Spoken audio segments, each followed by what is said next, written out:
Well, it didn't take David Cameron long to show his true colours. Literally within a week or two of him weaseling his way back into government, despite the fact that he's not an elected MP, he has now called for closer ties with the EU. When will this spoilt brat accept that the British public voted to leave?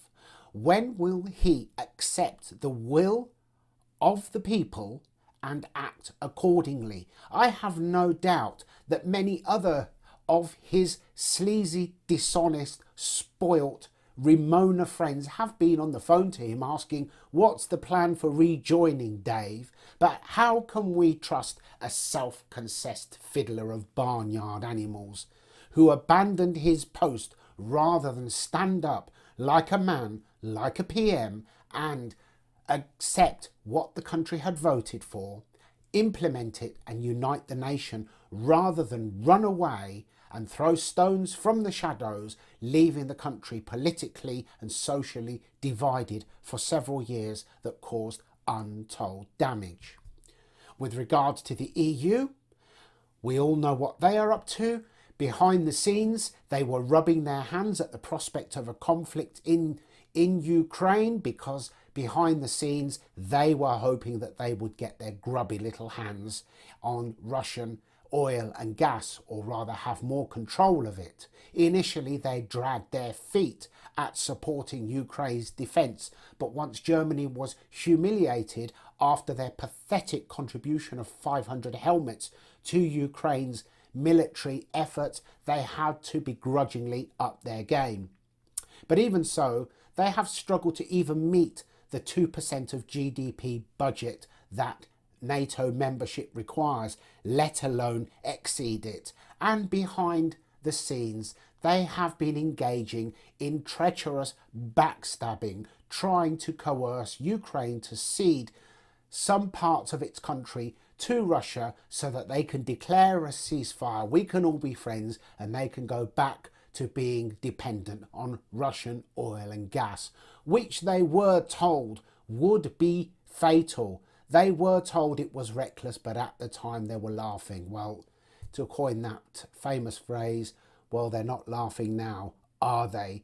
Because Germany is in serious recession. They cannot cope with the massive jump in overheads, and they are now collectively as the EU eyeing more nations for expansion so that they can increase the landscape of where they can get their grubby little hands on more booty.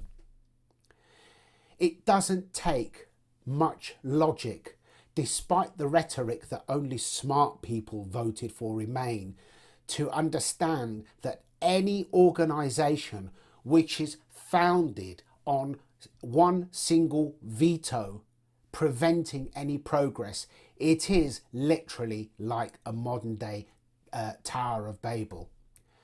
It wouldn't be so bad if they had the good sense to kick France out, because France has literally vetoed every positive proposition that has been put to the EU, because France selfishly and arrogantly vetoes anything that doesn't suit itself and its unproductive industry, its unproductive farmers, and its own historical French arrogance. Why on earth Dave Cameron believes that as an unelected minister, he has the right to be stoking the flames of Brexit and Remain, I'll never know.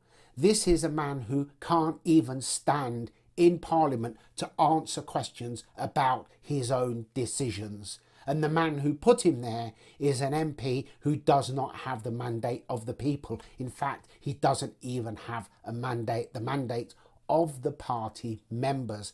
He should call an election immediately. He needs to go. They both need to go. They should not be permitted to switch prime ministers on the British public at a whim to suit their own agenda. It is time that MPs were accountable to the people and not to the party whip. And as for David Cameron, my opinion of him has fallen even lower, because anyone with any moral integrity would have been too ashamed to rear their ugly head in government once again after what he did. Those are my thoughts. Agree, disagree, Ramonas, please feel free to give me your best. I'd like to see who you are. If you even have a photo and a name on your profile, even better, because there's nothing more infuriating than people throwing stones from the shadows with no image, no name, just literally cowardly trolls. That's all for today. Thank you very much. See you in my next video. Bye bye for now.